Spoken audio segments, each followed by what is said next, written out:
Bueno, damos la bienvenida a un nuevo análisis a fondo. El objetivo que tenemos hoy entre manos es desmitificar y sobre todo intentar estructurar un poco esa avalancha absoluta de información que existe sobre el equipamiento para el trail running y las carreras de montaña. Que no es poca, desde luego. Hola, un placer estar aquí para hablar de este tema. El placer es mío. Y es que, para basarnos en datos sólidos, vamos a utilizar un documento exhaustivo que hemos estado revisando y que sirve como una guía fenomenal. Porque claro, quienes nos escuchan y siguen un poco este mundo ya saben que dar el salto del asfalto a la montaña implica enfrentarse a un entorno que francamente no perdona. No perdona en absoluto. Y el problema es que la cantidad de material que se recomienda hoy en día puede resultar verdaderamente abrumadora. Es que es ver catálogos, leer foros especializados y llegar a pensar que hace falta atracar un banco simplemente para empezar a correr por un sendero. Totalmente. Y ahí es donde la gente se pierde. Eso es. Así que la misión principal de esta exploración de hoy es evitar esa temida sobrecarga de información. Vamos a destilar el conocimiento de nuestras fuentes para trazar una línea muy clara. Queremos distinguir entre lo que es un mero lujo, lo que aporta una comodidad indispensable para el rendimiento y lo que es, literal y objetivamente, vital para la supervivencia y la seguridad. Me parece un enfoque no solo necesario, sino crítico. Porque aunque es evidente que el entorno cambia cuando dejas la ciudad, el contexto fundamental que establece este documento desde su primera página marca un cambio de paradigma total. Claro, las reglas del juego son otras. Exacto. Hablamos de la lejanía de los accesos para vehículos, de la imposibilidad física de conseguir ayuda inmediata y de los cambios térmicos bruscos. Todo eso transforma la actividad por completo. Hay un concepto rector en todo esto que plantea la fuente y es la exigencia de ser autosuficiente. Ya no vale con salir a hacer tu ruta y volver a casa a ducharte, sin más. Para nada. Ya no se trata únicamente de tener la capacidad cardiovascular para sumar kilómetros a las piernas. Se trata de poseer la capacidad operativa para gestionar imprevistos en solitario, de enfrentarse a una altimetría desafiante y, fíjate, de soportar condiciones meteorológicas que pueden pasar de un sol arrasador a una tormenta de granizo en cuestión de 15 minutos. Vale, vamos a desgranar esto. Y lo más lógico es empezar por los cimientos, por el único punto de contacto constante con el terreno, que son los pies. Las fuentes hacen un hincapié enorme en el calzado. Es que es la base de todo. Y dejan una cosa clarísima desde el minuto 1. El minimalismo extremo no es para dar los primeros pasos en este entorno. Nada de zapatillas voladoras, sin amortiguación, porque la montaña exige protección por encima de todo. Pero más allá de marcas o de modelos concretos, hay una regla de oro visual y práctica que me parece brillante por lo sencilla que es. Ah, sí, la famosa regla del espacio. Esa misma. La regla del espacio de un dedo. El texto recomienda que, al probarse las zapatillas en la tienda, siempre debe quedar el espacio de un dedo entre el talón y la parte posterior del calzado. Y es una regla que salva carreras enteras, te lo aseguro. Tal cual. Y la razón es pura supervivencia estética y evitar un dolor agónico. Es la única manera de eludir el temido final de acabar con las uñas negras o directamente perderlas. Que pasa muchísimo más de lo que la gente se imagina. Muchísimo, porque la fisiología básica dicta que con el paso de los kilómetros, la fricción y el esfuerzo continuado, los pies se van a hinchar. Esa hinchazón es absolutamente inevitable. Si la zapatilla queda como un guante en la tienda de deportes, en el kilómetro 20 bajando por una pendiente pronunciada...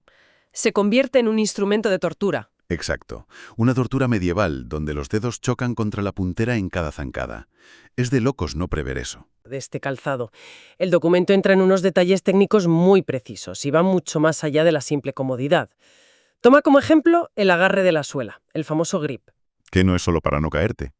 No se trata de una simple medida de seguridad para no resbalar y acabar en el suelo, aunque también. Se trata de eficiencia biomecánica pura. Imaginemos el escenario que plantea la fuente.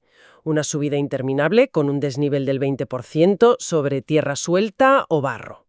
Solo de pensarlo ya cansa. Pues si el pie resbala un solo milímetro hacia atrás en cada zancada porque los tacos de la suela no tienen la tracción adecuada, el desgaste muscular acumulado a lo largo de 30.000 pasos es inmenso. Claro, estás perdiendo energía constantemente. Eso es.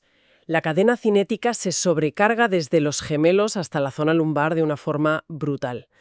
Además, en las fuentes mencionan el drop. Esa diferencia de altura entre el talón y la punta, ¿verdad? Exactamente. Esa diferencia en milímetros. Recomiendan un drop de entre 4 y 8 milímetros. ¿El motivo?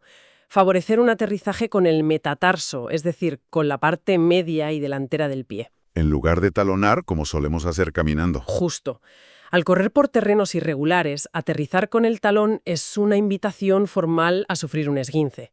Hacerlo con el metatarso permite usar la propia musculatura del pie y el tobillo como amortiguadores naturales. Y esto aporta muchísima más reactividad y control en cada pisada. Fíjate que a todo ese compendio de física y biomecánica hay que sumarle una necesidad casi contradictoria, porque el texto advierte que hay que buscar materiales superligeros. Al final, cada gramo en los pies se multiplica por el número de pasos. Sí, el peso penaliza mucho. Pero lanza una advertencia enorme.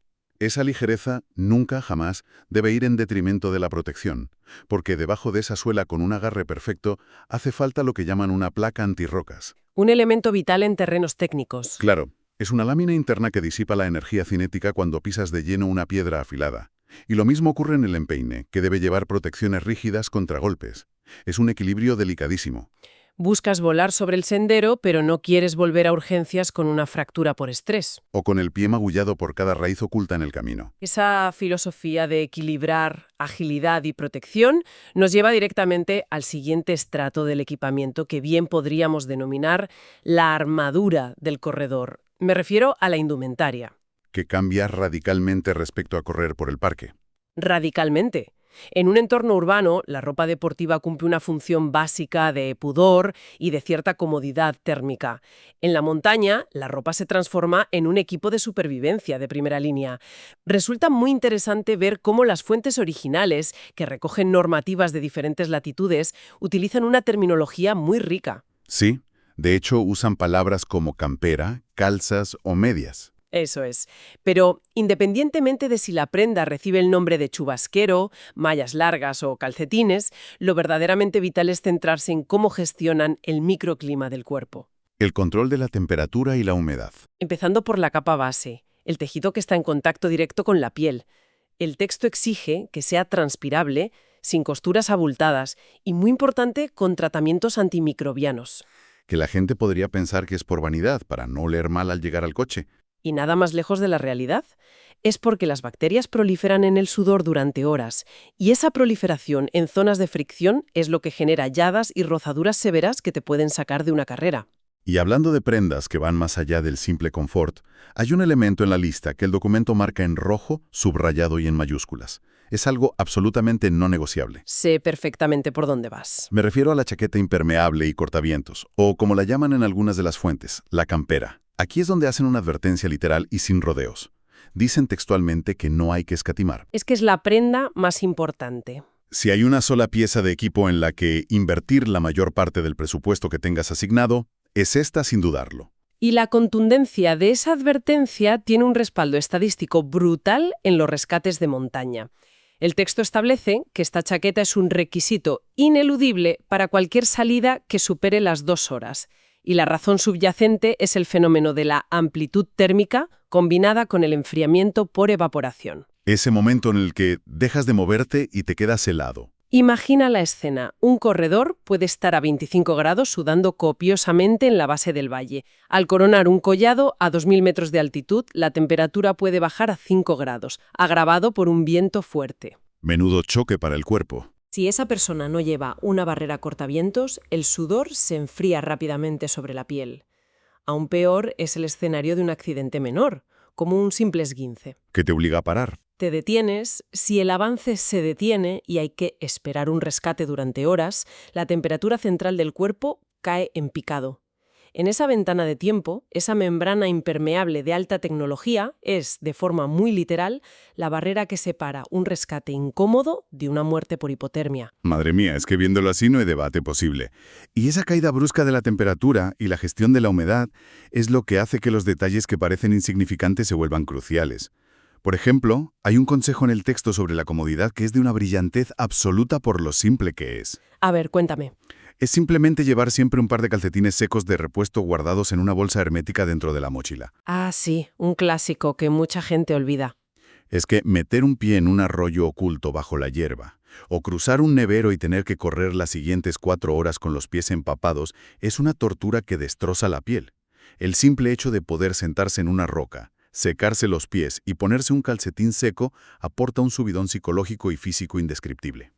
Es un claro ejemplo de cómo la logística previene el desastre en la montaña, al igual que otro elemento periférico pero enormemente destacado en la documentación, que son las polainas. Sí, que parecen un accesorio menor, pero no lo son. Para nada. Al correr por senderos técnicos, tarteras o zonas de bosque denso, la probabilidad de que pequeñas piedras, gravilla, agujas de pino o barro entren por el collar de la zapatilla es del 100%. Las polainas crean un sello hermético alrededor del tobillo, y el texto es muy claro sobre su valor dual. Te ahorran tener que parar constantemente, supongo. Por un lado, salvan al corredor de tener que parar cada 3 kilómetros a vaciarse las zapatillas, lo cual, a nivel fisiológico, rompe el ritmo y enfría los músculos. Y por otro lado, protegen los maleolos, los huesos del tobillo, de arañazos y golpes directos.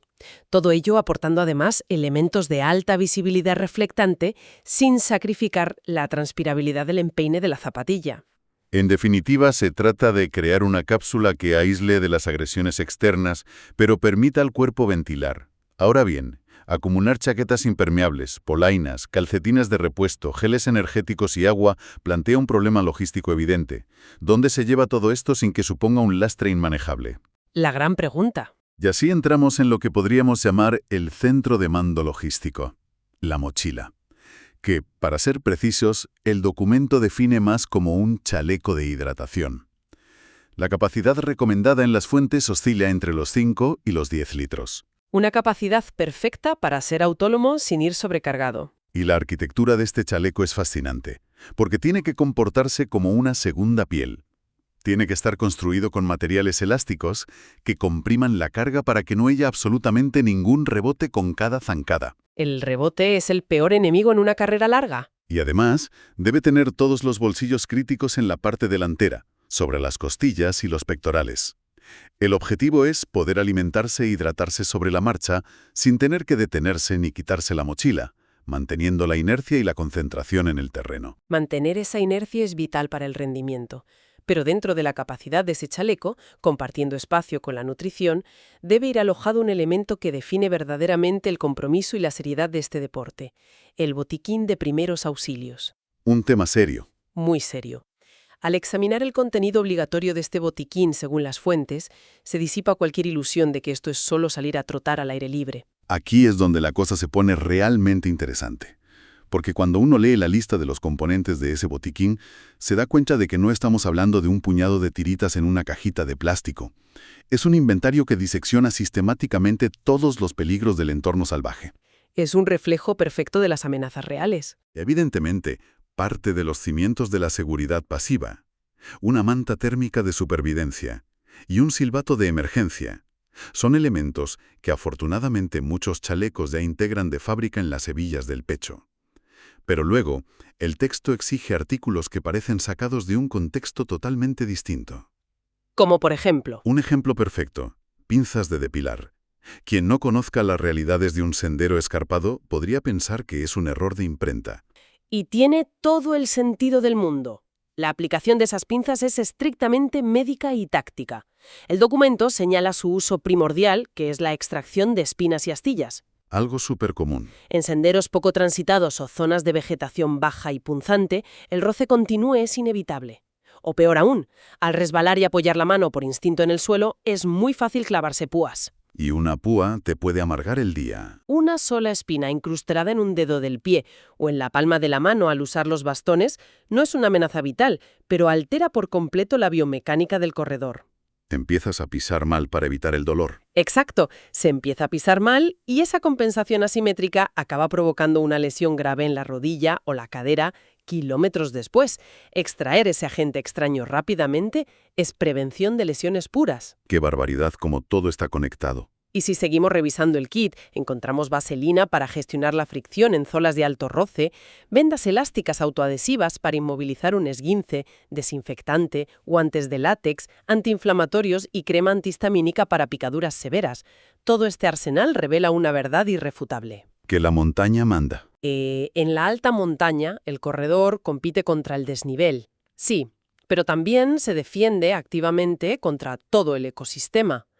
Se pelea contra las plantas, contra los insectos, contra las rocas y contra la propia fricción de su cuerpo. Es literalmente preparar el cuerpo para una batalla de desgaste.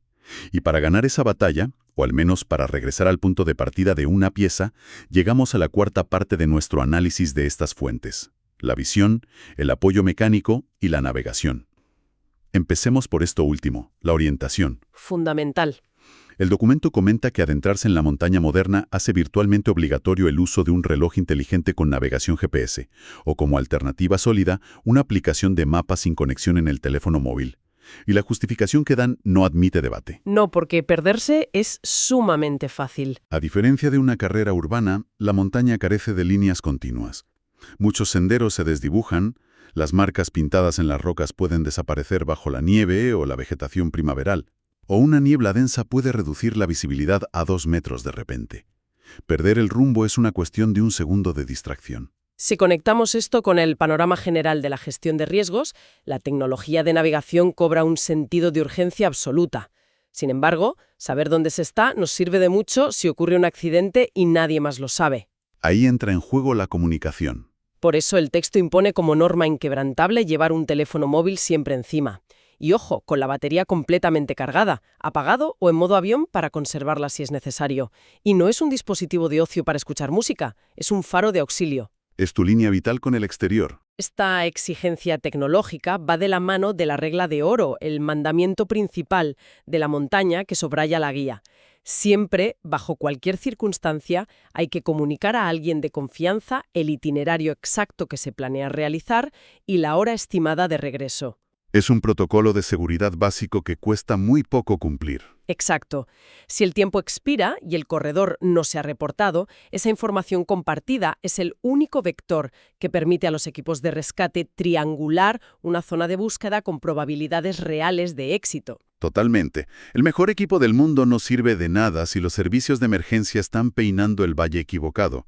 Otra variante vital, relacionada con los horarios y los contratiempos, es la iluminación. El texto hace mucho énfasis en las salidas previas al amanecer o aquellas que, por un imprevisto, se alargan hasta el anochecer. Que pasa muchísimo más a menudo de lo que planeamos. Y aquí, las fuentes consultadas no dejan margen a la interpretación respecto a la linterna frontal. No vale cualquier fuente de luz comprada en un bazar. Se estipula un mínimo innegociable de 200 lúmenes de potencia, además de exigir resistencia al agua. 200 lúmenes como mínimo. Si la potencia es menor a esos 200 lúmenes, el experto que redacta el texto asegura que la luz es inoperante en condiciones de oscuridad cerrada. Porque la oscuridad en un bosque frondoso, sin contaminación lumínica ni luna, es absoluta. Una luz débil aplana el terreno, elimina la percepción de profundidad y hace que una raíz afilada parezca una sombra inofensiva. A lo que se suma un requisito técnico fundamental en la logística de la luz. Nunca se debe confiar en una sola fuente de energía. Las normativas más estrictas de las que habla el documento dictan llevar baterías de repuesto completamente cargadas o, lo que suele ser más rápido y seguro cuando tienes los dedos entumecidos por el frío, un segundo frontal completo en la mochila. Es que cambiar unas pilas en medio de una ventisca a oscuras debe ser de todo menos fácil. Es una pesadilla. Quedarse sin visión bajando un terreno pedregoso es una sentencia paralizante que multiplica el riesgo de traumatismos graves. Y precisamente para mitigar esos traumatismos y gestionar el terreno escarpado, el documento realiza un análisis muy detallado del uso de los bastones de trail. Ah, los bastones. Hay quien los ama y quien los odia. Cierto. Aunque no son estrictamente obligatorios en todas las salidas, su uso se recomienda fervientemente a medida que aumenta el desnivel acumulado y la distancia. La ciencia detrás de ellos es la distribución de la carga. Transforman al corredor en un vehículo de tracción a las 4 extremidades. Pasas de ser bípedo a cuadrúpedo, básicamente. Literalmente. Derivan parte del impacto y el esfuerzo propulsor desde los cuádriceps y las rodillas hacia el tren superior, involucrando los brazos y los dorsales de una manera muy activa. De hecho, la ingeniería que hay detrás de los bastones es digna de la industria aeroespacial. Las fuentes se detienen a contrastar las dos tipologías principales, y es un debate súper interesante. Por un lado, mencionan los bastones telescópicos. Suelen utilizar un sistema de cierre por aplastamiento o por un clip de presión. Que son muy fiables. Sí, el gran punto a favor que destaca el texto es su versatilidad nanométrica. Se pueden acortar para clavar con fuerza en subidas de gran pendiente y alargar al máximo para buscar apoyo por delante del cuerpo en bajadas vertiginosas. Permiten una adaptación milimétrica al terreno. Por otro lado, analizan los bastones ultraligeros plegables, los famosos modelos en forma de Z. Estos sacrifican esa regulación de altura a cambio de una velocidad de despliegue fulminante. Es que se montan solos casi. Sí, se montan en un segundo simplemente agitándolos en el aire o tirando de un cordón interno, lo cual resulta imbatible cuando el terreno cambia constantemente y necesitas plegarlos para guardarlos en el chaleco sin perder el ritmo de carrera en una sección llana. Todo es, en última instancia, una cuestión de adaptar la herramienta a la orografía específica de la ruta y al bagaje técnico de la persona. Si repasamos meticulosamente esta disección de materiales, desde la composición de la suela hasta la potencia lumínica o la aleación de carbono de los bastones, se evidencia un patrón claro. ¿Y cuál dirías que es ese patrón? Que cada elemento del equipamiento cumple una función quirúrgica para gestionar un riesgo calculado y maximizar la eficiencia en un entorno que es naturalmente hostil. Entonces, ¿qué significa todo esto? Si hacemos una síntesis panorámica de toda esta inmersión en las fuentes, la conclusión primordial es que el equipamiento de trail running no es una excusa para alimentar una espiral de consumismo deportivo. No tiene ningún sentido buscar el chaleco más caro o las zapatillas de colores más estridentes por puro esnobismo. No, eso no te va a llevar más lejos en la montaña. El verdadero propósito es la adquisición de herramientas que garantizan autonomía y, sobre todo, integridad física. El propio texto lo aconseja sabiamente. En los primeros compases nadie necesita cargar con el equipo de un profesional. Hay que ir poco a poco. Pero a medida que el compromiso aumenta, a medida que uno se expone al frío cortante en un risco aislado, sufre el impacto de una piedra suelta o experimenta la agonía de unos pies macerados en agua, se adquiere una consciencia profunda y respetuosa de lo que realmente es necesario. El material evoluciona y se afina como respuesta directa a las lecciones prácticas que imparte la montaña. Y al observar esta dependencia tan profunda de un equipamiento hiperespecializado para interactuar de forma sostenida con la naturaleza, esto plantea una pregunta importante. A ver. El gran anhelo que impulsa a correr por la montaña es, en su raíz más pura, escapar del asfalto, alejarse de la saturación de la civilización y buscar una comunión íntima y cruda con un entorno salvaje y primitivo? Sí, el volver a los orígenes. Exacto. ¿No resulta profundamente paradójico que requiramos un despliegue tecnológico tan masivo para lograrlo sin perecer en el intento?